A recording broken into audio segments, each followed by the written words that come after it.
ফ্রান্সের বিখ্যাত surgeon doctor Morris Bucaille 1980 সালে মক্কা শহরে একটা এডুকেশন কনফারেন্স হয়েছিল। সেখানে কনফারেন্সে যোগদান করে আরব অনেক শায়েখদের সাথে তিনি পরিচিত হয়েছেন।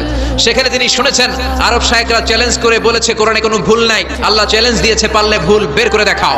মরিস বুকাইলি কনফারেন্স শেষে ফ্রান্সে এসে বলে, কি বলে পৃথিবীর সব বইয়ে ভুল আছে, আমার বাইবেলের ভিতরেও কত গোজামিল, আর কোরআনের ভিতরে বুঝি ভুল নাই। আমি ফ্রান্সের বিখ্যাত সার্জন ডক্টর মরিস বুকাইলি কোরআনের ভুল ধরে ছাড়ব। ফোন করলো সৌদি আরবের এক প্রফেসরকে যে আমি প্রত্যেক সামারে 2 মাসের ছুটি পাই, প্রতি বছর আমি 2 মাস এসে আরবি শিখতে চাই। সৌদি শায়েখ ভাবছে কোরআন বোঝার জন্য, আসলে বোঝার জন্য না, শিখতে চাই কেন?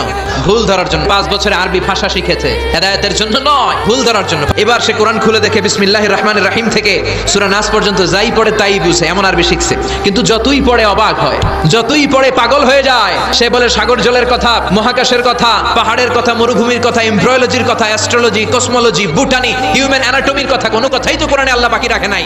কোন তথ্য উপাত্তের দিক থেকে আল্লাহর কোরআনে ডক্টর মরিস বুকাইলি একটা ভুলও খুঁজে পায় নাই। কোন সুবহানাল্লাহ।